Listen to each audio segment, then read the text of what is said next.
إلا بالله العلي العظيم. أعوذ بالله السميع العليم من الشيطان اللعين الرجيم. بفضل بسم الله الرحمن الرحيم. وبه نستعين وهو خير ناصر ومعين.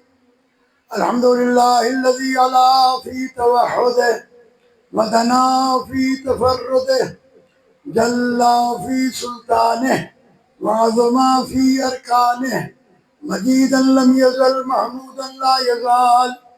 الصلاة والسلام والتحية والإكرام على بعثه الله بنور المبين والبرهان الجلي والمنهاج الباقي والكتاب الهادي الخاتم لما سبق والفاتح لمن غلق المعلن الحق بالحق سيدنا ومولانا أبي القاسم محمد.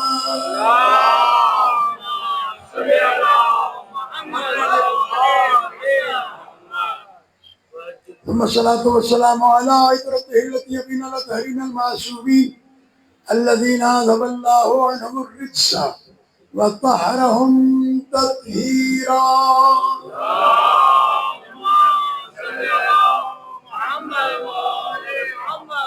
واللعنة الدائمة الباقية على أعداء الله وأعدائهم أجمعين من يوم عداوتهم إلى قيام يوم الدين. أما بعد فقد قال الله سبحانه وتعالى في محكم كتابه الكريم بسم الله الرحمن الرحيم والنجم إذا هوى ما ضل صاحبكم وما غوى وما ينطق عن الهوى إن هو إلا وحي يوحى. صلی اللہ علیہ وسلم.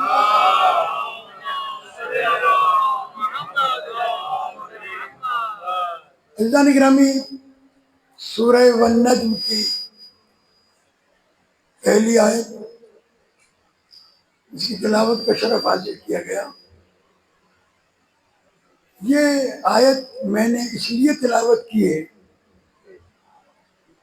تاکہ سامعین کو یہ بتایا جا سکے پیغمبر کے زمانے میں بھی رسول اللہ صلی اللہ علیہ وآلہ وسلم کے زمانہ حیات میں بھی. یہ ادھر تو ذرا بند کر کے آئے آواز، یہ جو کچہری اندر ہو رہی ہے. سبا بھیجے محمد والے محمد.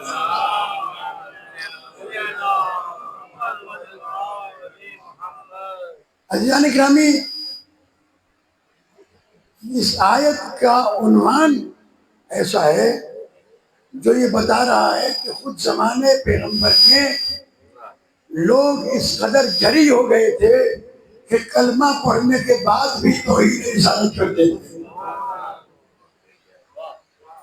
آج سب سے بڑا مسئلہ ناموس رسالت کا ہے، ناموس صحابہ کا ہے. یہ سیٹی بند کر. ناموس رسالت کا ہے، ناموس صحابہ کا ہے. لوگ جھنڈے اٹھا کر ناموس صحابہ کے نام پر نکلتے ہیں اور کہتے ہیں کہ صحابہ کی عزت و عظمت کی خاطر قربانی دیں گے. دیکھیے 11:30 ہو رہے ہیں. اچھا، میرے پاس دونوں میٹر موجود ہیں. وہ جو چپ رہنے والوں کو سنایا جاتا ہے وہ بھی ہے، اور جو بولنے والوں کے لیے وہ بھی ہے. ہاں، جہاں کی مرضی آج تک کون ہے وہ دو. نہیں، میرے پاس مولا کائنات کی نہج البلاغہ کا وہ فرمان ہے جو موت اور قبرستان سے متعلق ہے. کیونکہ زندہ وہ ہوتا ہے جو بولتا ہے، مردہ بولتا نہیں ہے. تو مردوں کے پاس جو مجلس پڑھی جاتی ہے وہ اور ہوتی ہے، زندوں کے پاس جو پڑھی جاتی ہے وہ اور ہوتی ہے. آپ حضرات ماشاءاللہ مجلسی لوگ ہیں، اور میں زیادہ عرض نہیں کر سکتا 10 بستہ، اس لیے کہ آپ شہزادی کونین کے مہمان ہیں. آپ سب کچھ نہیں کہا جا سکتا. اس وقت آپ جو ہے نا سندھی میں ہنمل تہاں ڈاٹھا آئے ہو. ہاں کہ کچھ نہ تو ہی سمجھے. یہ بی بی پاک کے مہمان ہیں، لہذا میرے ساتھ تھوڑا سا تعاون کریں گے تو آپ کی مہربانی ہوگی. نہیں کریں گے تو بھی میں آپ کو کچھ نہیں کہہ سکتا. میں اپنا کام کر کے چلا جاؤں گا. چلو آپ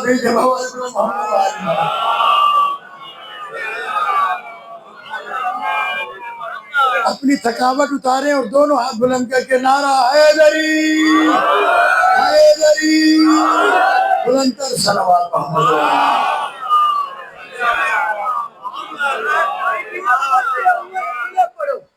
جی بابا حاضر بابا حاضر. اصل میں جو بات میں آپ کی خدمت میں عرض کرنے جا رہا ہوں، یہ سپاہ صحابہ، یہ ناموس صحابہ بلوں پر اسمبلی میں پاس کرانے جاتے ہیں تو دین بلوں پر نہیں آیا ہے، دین دلوں پر آیا ہے. اس لیے اگر دین کو سمجھنا ہے تو میں علل اعلان کہتا ہوں کہ میں ناموس صحابہ پر تمہارے ساتھ کھڑا ہو کر تمام صحابہ کے گستاخوں کو پھانسی کی سزا دلواؤں گا، لیکن اس سے پہلے میرے ساتھ مل کر ناموس رسالت کے لیے گستاخان رسول کو تم سزا دلواؤ، پھر جو بچ جائیں گے انہیں ہم سزا دلوائیں گے. حیدری. یہ امت کو بے وقوف نہ بناؤ. مولوی وہ ہے جس کے لیے علامہ اقبال نے بھی کہا ہے اور سائیں شاہ عبداللطیف بھٹائی رحمۃ اللہ علیہ نے بھی کہا ہے، ملا ملا مچو یہ آہڑی آہین مروں سندے ماز پہ دا مانک مٹائین کھنی قرآن کچھ میں دا رلیا رلائین انن تے آہین لانت رجی بیعت بلند کرے نعرہ حیدری. خیال سمجھ میں آتی تھی نا؟ ہاں صحیح. علامہ اقبال بھی چاہیے ہونے تھے، انہوں نے بھی کہا ہے کہ دین کافر فکر تدبیر و جہاد، کافر کا دین یہ ہے کہ وہ ہمیشہ لڑانے کی سازش میں لگا رہتا ہے، کس کو کس سے لڑایا جائے، اور دین ملا فی سبیل اللہ فساد.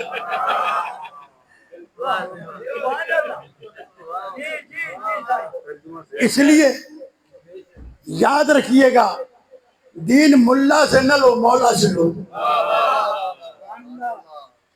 ہمارے پاس اس وقت کائنات میں، اگر اس وقت کائنات میں ظاہراً کوئی چیز موجود ہے جس سے ہم حق کے رستے پر چل سکتے ہیں، اس کا نام قرآن ہے. مولوی سارا دن لوگوں کو سمجھاتا ہے، پمفلیٹ چھاپتا ہے، جمعے کے خطبوں میں کہتا ہے نماز کو یہ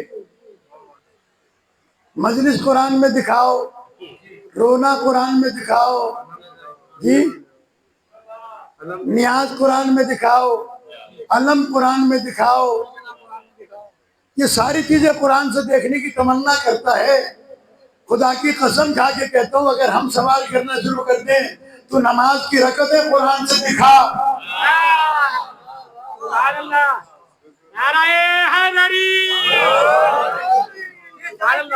وہ نماز کے جو اسلام کی افضل ترین عبادت ہے، جب اس کی رکعتیں تو قرآن سے نہیں دکھا سکتا.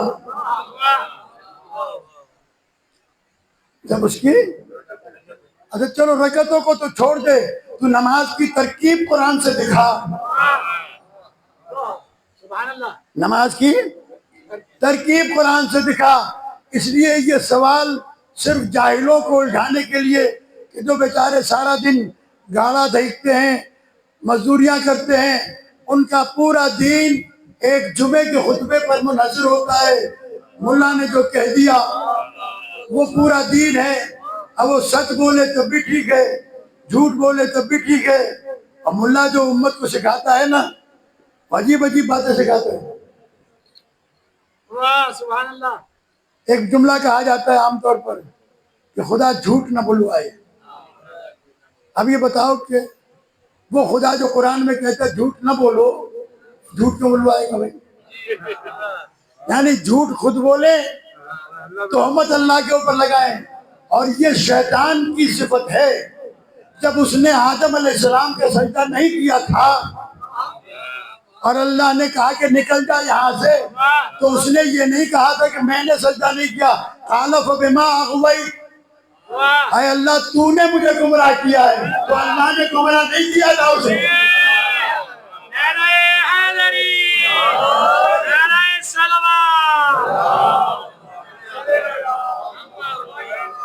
قال فبما اغویتنی لاقعدن لهم صراطک المستقیم.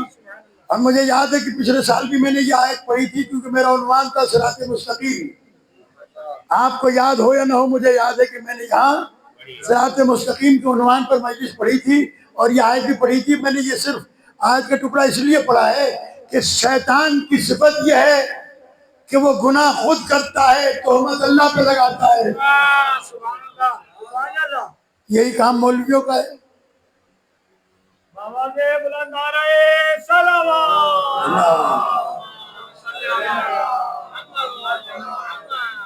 یہی کام مولویوں کا ہے. وہ کہتے ہیں قرآن مجید کی آیت میں تحریف کر کے، لفظی تحریف تو نہیں ہوتی لیکن ترجمے میں تحریف ضرور ہوتی ہے. کیا ہے؟ بہت مشہور آیت ہے، اس کا ترجمہ بہت سارے لوگ جانتے ہیں کہ کوئی پتا بھی اللہ کی مرضی کے بغیر نہیں ہلتا. ایسا ہے یا نہیں؟ کوئی پتا بھی اللہ کی مرضی کے بغیر نہیں ہلتا. یہ بھی اللہ پر جھوٹ بولا گیا، تہمت لگائی گئی. بھئی اگر سارے کام اللہ کراتا ہے تو جہنم کیوں خلق فرمائی گئی؟ پھر تو سارے کام اللہ ہی کراتا ہے. اور یہ یزید کو بچانے کے لیے ترجمے میں تحریف کی گئی تھی کہ اس میں یزید کا کوئی قصور نہیں ہے. یزید نے جو کچھ کیا، چونکہ اللہ کی مرضی کے بغیر کچھ نہیں ہوتا، اس لیے یہ فتویٰ دلایا گیا تھا. تو ایک امام نے جس نے فتویٰ دیا تھا، اب تاں کے وہاں سے ونجنو آئے تھا ونجو آئے نہ آئے ونجنو تو پہ بیٹھا ونجو کوئی خاص دیکھا پہ نہیں سو تلوار پڑھو باواز پڑھو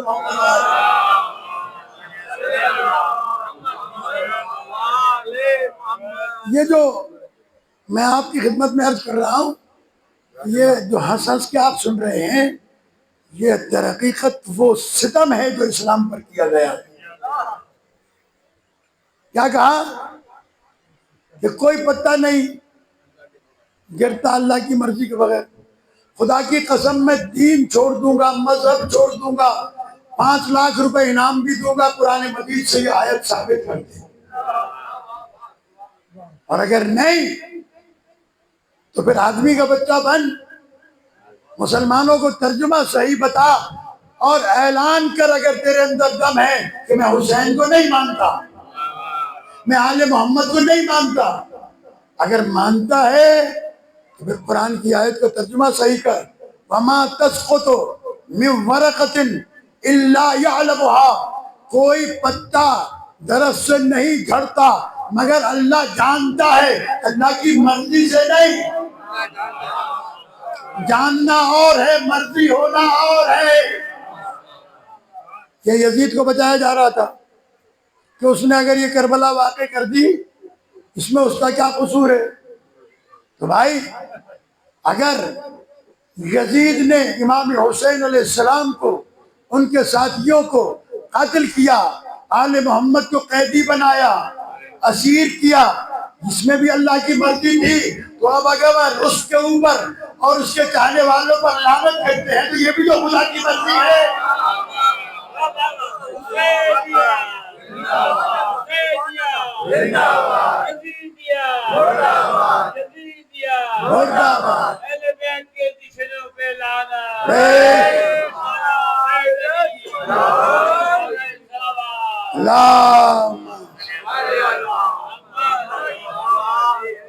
اب بدعت کے فتوے نہ لگاؤ. جب سب کام اللہ کی مرضی سے ہوتا ہے تو یہ مجلس بھی اللہ کی مرضی سے، یہ ماتم بھی اللہ کی مرضی سے، یہ نظر و نیاز بھی اللہ کی مرضی سے، یہ صلوات بھی اللہ کی مرضی سے، یہ لعنت بھی اللہ کی مرضی سے۔ کیوں ڈرتے ہو؟ کیوں مجلس پہ پابندی لگاتے ہو؟ کیوں نظر و نیاز پہ پابندی لگاتے ہو؟ کیوں سبیلوں پر؟ اصل میں مسئلہ یہ نہیں ہے، سبیل کا مسئلہ نہیں ہے، سبیل یہ کہ ان کے بڑوں نے پانی بند کیا تھا، حسین والے پانی پلاتے ہیں تو شرمندہ ہوتے ہیں، ایسا دے وطن دا پول پتھرا ڈھیل آئی پانی کے اندر، اور کچھ نہیں، اس کے علاوہ کچھ نہیں ہے۔ آدمی کو شرمندگی ہوتی ہے کہ ہمارے بڑوں نے یہی وجہ علم کیے، علم سے کہتے ہیں کہ علم لگانا بدعت ہے، علم کو چومنا شرک ہے، تو تو اپنی بیوی کو چومتا ہے یہ ایمان ہے، ہم غازی کے علم کو چومتے ہیں یہ شرک ہے۔ چومنا کہاں سے شرک ہو گیا بھائی؟ تم اپنے بچوں کو چومتے ہو، اپنی ماں باپ کو چومتے ہو، وہ بدعت نہیں ہے۔ ہم غازی کا علم چومتے ہیں یہ بدعت ہے۔ تم قرآن کے جزدان کو چومتے ہو، یہ بدعت نہیں ہے۔ جزدان تو قرآن نہیں ہوتا، یہ تو بازار سے خریدا ہوا کپڑا ہے جو تم نے سی کے قرآن پہ چڑھایا ہے۔ اس کو چومنے کا مطلب یہ ہے کہ جس کپڑے کی نسبت قرآن سے ہو جائے وہ چومنے کے قابل ہے، جس علم کی نسبت اسلام سے ہو جائے وہ چومنے کے قابل ہے۔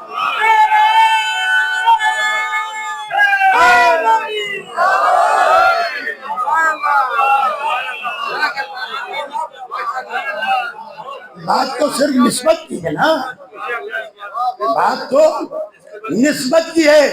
اگر قرآن سے کوئی چیز منسوب ہو جائے تو چومنے کے لائق، آل محمد سے کوئی چیز منسوب ہو جائے، اور یہ علم تو حضرت عباس علیہ السلام سے منسوب ہو گیا کہ اس جری نے اس طریقے سے اٹھایا کہ جب تک ہاتھ سلامت رہے گرنے نہیں دیا، اس لیے یہ غازی کا علم کہلاتا ہے۔ حالانکہ یہ غازی کا علم نہیں، یہ اسلام کا علم ہے۔ یہ عباس کے بابا کو نبی نے خیبر میں دیا تھا، جسے تمہارے والے چھوڑ کے بھاگ آئے تھے، علی فدا کر کے لایا تھا۔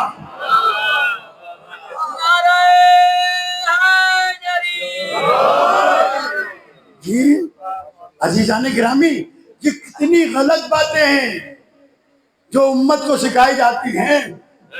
اگر آپ کے اندر دم ہے تو سچ بولیں، دم ہے تو حق بولیں، دم ہے تو صحیح بات کریں، یہ باتیں نہ کریں کہ علم اٹھانا بدعت ہے۔ ہمارے مولانا خطیب ہے ہمارے خلیمیر واقع اسد علی شر، وہ باتیں بھی ایسی کرتا ہے۔ اس نے کہا، کہنے لگے کہ تم کہتے ہو کہ علم کو دیکھنے سے نکاح ٹوٹتا ہے، علم کو دیکھنے سے، مولوی کہتے ہیں علم کو دیکھنے سے نکاح ٹوٹتا ہے، کہتا ہے انجا تب بدھلا تھانا نکاح دا ٹوٹن چھوڑے جو میں وہ چھا دی دو۔ صلوات پڑھے بابا دولت محمد و آل محمد پر۔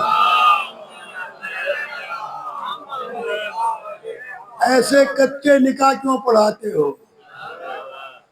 یہ مولوی کے حربے ہیں مسلمانوں کو لڑانے کے، اور یہ صرف شیعوں کے ساتھ نہیں، دیوبندی بریلوی کے ساتھ۔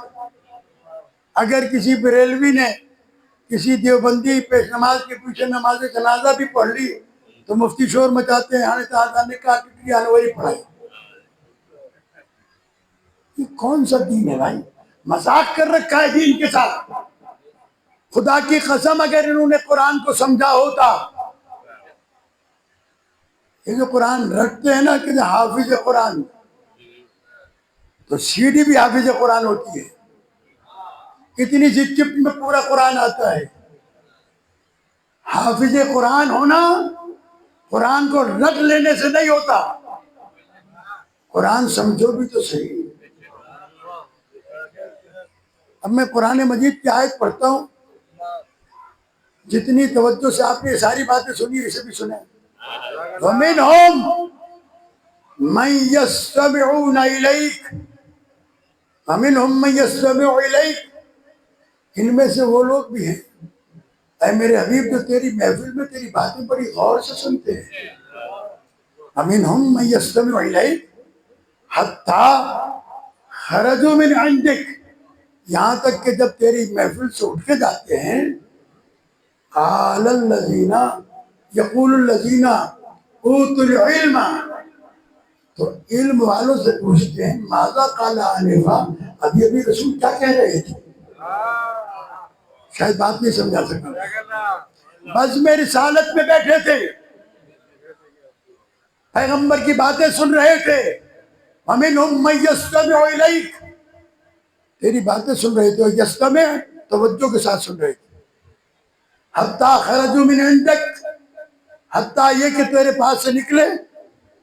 تو ان سے پوچھا قالوا الذین اوتوا العلم، علم والوں سے پوچھا ماذا قال آنفا، ابھی بھی رسول کیا کہہ رہے ہیں. تو جو رسول کی محفل میں بیٹھے تھے یہ یہودی نہیں ہے، جو رسول کی محفل میں بیٹھے تھے یہ عیسائی نہیں ہے، جو رسول کی محفل میں بیٹھے ہیں یہ کافر نہیں ہے، یہ وہی صحابہ ہیں جو بس میں رسول میں بیٹھتے ہیں. تو میرے بات دوستو، ایک بات آسانی کے ساتھ اس آیت سے سمجھ میں آ گئی، جنہیں رسول کے زمانے میں زبان رسالت سے نکلے ہوئے جملے سمجھ میں نہ آئے، وہ بعد رسول امت کی ہدایت کیسے کر سکتے ہیں. سلوات بھیج دیں بابا محمد وآلہ.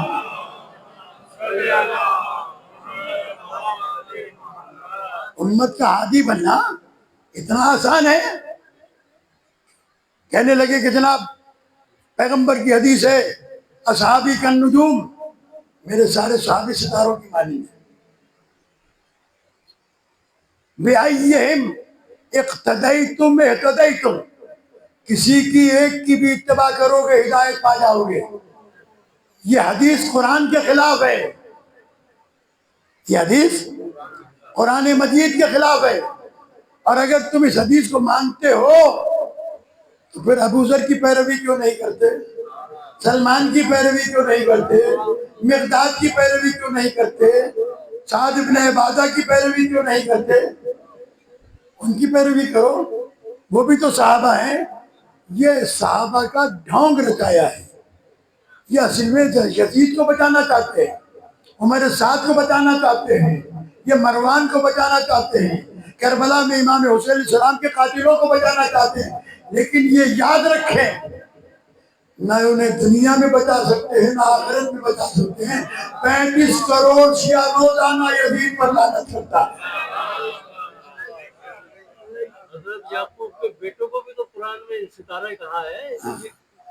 میری عرض یہ ہے کہ میرے بچے سنی شیعہ سارے مل کر قرآن مجید کو سمجھنے کی کوشش کریں. قرآن مجید نے کیا کہا؟ قرآن مجید نے کہا کہ یہ لوگ سنتے ہیں، باہر جا کر پوچھتے ہیں ماذا قال آنفا اولئک الذین طبع اللہ علیہم، یہ وہ لوگ ہیں جو بزم رسول میں جو بیٹھتے ہیں اللہ نے ان کے دلوں پر مہر لگا دی، سن ہی نہیں سکتے، یہ سن ہی نہیں سکتے. تو آئیے ہمارے ساتھ، ہم صحابہ کی عزت کرتے ہیں، ہم صحابہ کی شان جانتے ہیں، اور ہم صحابہ کو کیا مانتے ہیں وہ تم مان نہیں سکتے ہو. بس رکھ دیجئے پانی سے، تم وہ مان نہیں سکتے ہو. تو میں تو بس ایک جملہ کہوں گا. علامہ نصیر الاشتہادی علی اللہ مقامہ کی ایک مجلس ہے جو شام غریبہ میں انہوں نے پڑھی تھی، بہت سے لوگوں کے ذہن میں شاید لفظ ہوں گے، تو انہوں نے جملہ کہا تھا اور میں انہی کے جملے دہرائے دیتا ہوں کہ کیا کہنا صحابہ کرام کا اگر جاگے ہوئے بیٹھے تو، کیا کہنا صحابہ کرام کا اگر زمین پر ہو تو بصیرت کے مینارے ہیں، اگر آسمان پر ہو تو ہدایت کے ستارے ہیں، اور اگر رسول کے ساتھ ہیں تو سارے ہمارے. نعرہ حیدری، نعرہ صلوات، نعم. سبحان اللہ سبحان اللہ. جی میں نے زحمت دی آپ کو، اسے سمجھنے کی کوشش کیجئے. یہ المیہ ہے کہ مسلمان نے قرآن میں تحریف کرنے کی کوشش کی لیکن لفظوں کو تو نہیں بدل سکے، معنی میں تبدیلی کی ہے۔ مجھے سارے مسلمان مل کے بتائیں جو آیت سورہ والنجم کی میں نے پڑھی، اللہ نے کہا والنجم اذا ہوا، قسم ہے ستارے کی جب وہ ٹوٹا، جب وہ اترا، والنجم اذا ہوا ما ضل صاحبکم وما غوا، تمہارا صاحب، یہ صاحب کا لفظ بتا رہا ہے کہ صحابیوں سے گفتگو ہے، سبحان اللہ، گفتگو صحابہ کرام سے، ما ضل،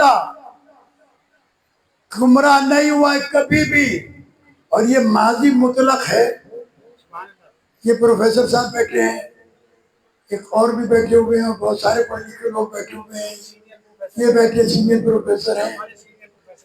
میں عرض یہ کر رہا ہوں کہ جو میرے جوان بچے بیٹھے ہیں انہوں نے بھی گرامر پڑھی ہوگی، گرامر میں ماضی کی فارسی اور عربی اور اردو میں 5 قسمیں ہیں۔ ایک ہے ماضی مطلق، ماضی قریب، ماضی بعید، ماضی استمراری، ماضی تمنائی۔ کچھ لفظ بولے جاتے ہیں جس سے سمجھ میں آتا ہے کہ یہ ماضی قریب کے ہیں، کچھ بولے جاتے ہیں کہ ماضی بعید کے ہیں، کچھ ایسے لفظ بولے جاتے ہیں جس سے ماضی استمراری۔ یہاں اللہ نے ماضی مطلق کا لفظ استعمال کیا، ما ضل، ماضی مطلق کا لفظ بیان کر کے اللہ بتانا یہ چاہتا تھا کہ میرا رسول کسی زمانے میں بھی گمراہ نہیں رہا ہے۔ سبحان اللہ، سبحان اللہ، کیا کہنے ہیں؟ تھوڑا سا میرا ساتھ دیں گے تو میں آپ کو قرآن سمجھانا چاہتا ہوں۔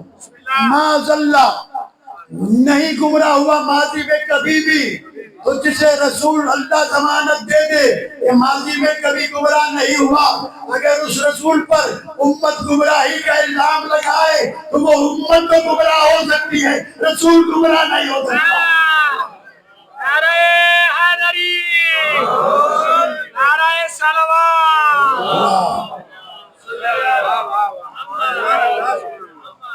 ما ضل صاحبکم وما غوا، غوا کہتے ہیں بغاوت کرنے والے کو، غوا کہتے ہیں باغی کو۔ تو تمہارا رسول نہ گمراہ ہوا نہ کبھی باغی ہوا، تو جو کہہ رہے صاحبکم، تمہارا صاحب، معلوم ہوا نبی کی محفل میں لوگ بیٹھے تھے، اللہ ان سے خطاب کر کے کہہ رہا ہے انہوں نے ہی کہا تھا کہ الیاذ باللہ رسول گمراہ ہو گئے، رسول اسلام کے بارے میں انہوں نے کہا تھا کہ رسول نے بغاوت کی ہے۔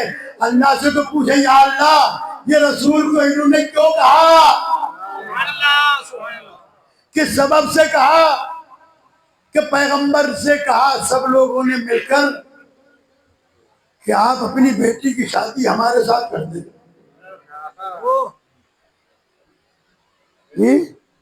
گھبرائے ہوئے تو نہیں؟ نہیں، بسم اللہ، پیغمبر سے کہا اپنی بیٹی کی شادی ہم سے کر دیں، سرور کائنات نے کہا کہ میرے اختیار میں نہیں، میرے مسلمانوں نے کہا یا رسول اللہ ہر مسلمان اپنی بیٹی پر اختیار رکھتا ہے، آپ رسول ہو کر اختیار نہیں رکھتے۔ تو آواز رسالت آئی کہ یہ بات تمہاری درست ہے کہ ہر باپ اپنی بیٹی کے اوپر اختیار رکھتا ہے، لیکن میری مجبوری یہ ہے کہ میں مسلمان بناتا ہوں، معصوم نہیں، میری بیٹی معصومہ ہے، رشتہ معصوم چاہیے۔ نعرہ حیدری، رشتہ معصوم چاہیے، میری بیٹی معصومہ ہے۔ جب زیادہ زور بھرا لوگوں نے تو پیغمبر سے اللہ نے کہا کہ آج رات ستارہ اترے گا، جس کے گھر پہ اترے گا بطول اسی کے گھر جائے گی۔ تم رشتہ نہیں کرو گے، میں کروں گا، میں ستارے کو بھیجوں گا، ستارہ جس کے دروازے پر آئے گا۔ خدا کی قسم تاریخ نے بتایا کہ ساری رات رت جگا ہوا، شب داری ہوئی تو جو ستارے کے انتظار میں شب داری کرے اسے صحابی کہتے ہیں، جو حسین کے نام پر شب داری کرے اسے عزادار کے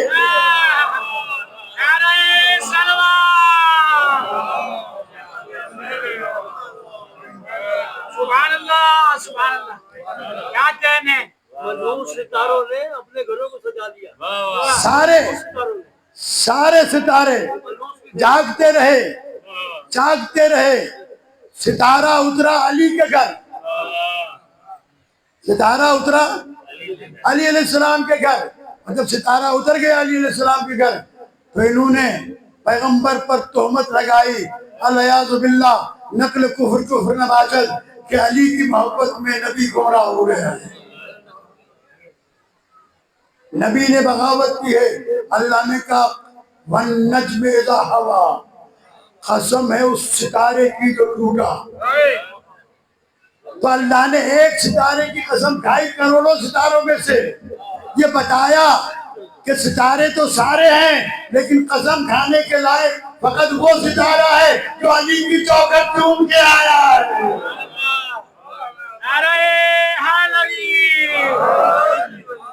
میرے خیال سے اب آپ کے فضائل سننے کا موڈ ہے نہیں.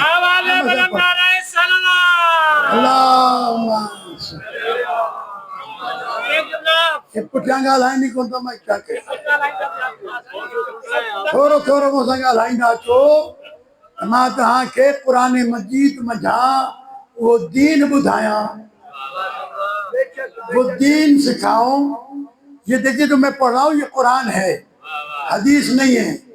یہ نہ کسی شیعہ کتاب سے پڑھ رہا ہوں، میں قرآن سے پڑھ رہا ہوں. اللہ کہہ رہا ہے مَاذَ اللَّهُ صَاحِبُكُمْ وَمَا غَوَىٰ، قسم ہے ستارے کی. تو ستارے بابرکت ہیں لیکن جب علی کے دروازے پر نظر آئے اللہ نے قسم کھائی سارے ستاروں کو چھوڑ کر.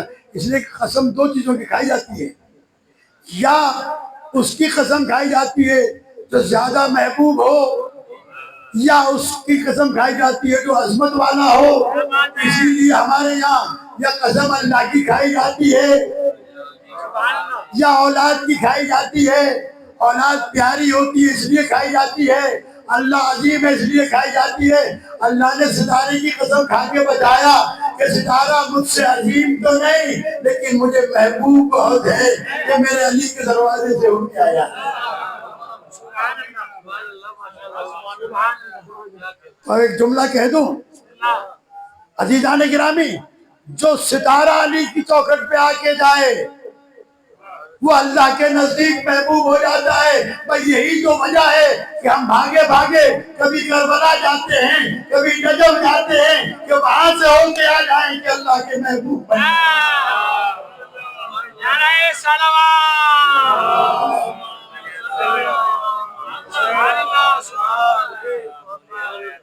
دوستو. اس کے بعد پروردگار عالم نے ایک اور بات کہی، ماذ اللہ صاحبکم وما غویٰ. یہ جو ذلہ کا لفظ ہے گمراہی کے لیے، کبھی ماضی میں گمراہ نہیں ہوا. اب آگے چل کر قرآن مجید کی 30ویں سپارے میں اللہ نے کہا وَوَجَدَكَ ضَالًّا فَهَدَىٰ، وہاں بھی لفظ ضال استعمال کیا خدا نے. تو اگر لفظی ترجمہ دیکھا جائے تو یہی بنے گا، العیاذ باللہ. ترجمہ کرتا ہوں کہ اور ہم نے تجھے گمراہ پایا تو ہدایت کی. ظاہری طور پر ترجمہ لفظ کا یہی، لیکن اب قرآن مجید میں اختلاف ہو جائے گا. وہاں کہتا ہے کہ ابھی گمراہ نہیں ہوا یا کہتا ہے گمراہ ہوا. تو قرآن مجید کے اندر یہ اختلاف پیدا ہوگا تو قرآن کی جو عزت ہے وہ خطرے میں پڑ جائے گی. لہذا ترجمہ بدلنا پڑے گا. بدلنے کے لیے دیکھنا پڑے گا کہ ذلہ کے اور کوئی معنی بھی ہے یا نہیں. تو ذلہ کے معنی معلوم ہوئے. ہم نے جب لغت کو اٹھا کے دیکھا تو لغت میں ذلہ کے معنی ملے تنہائی اور گمنامی کے. اے میرے حبیب تو گمنام تھا، تجھے محمد ابن عبداللہ کے نام سے تو سب جانتے تھے لیکن محمد رسول اللہ کے نام سے کوئی نہیں جانتا تھا. تو جو تجھے نہیں جانتے تھے ہم نے ابو طالب کے ذریعے سے تجھے نام دیا.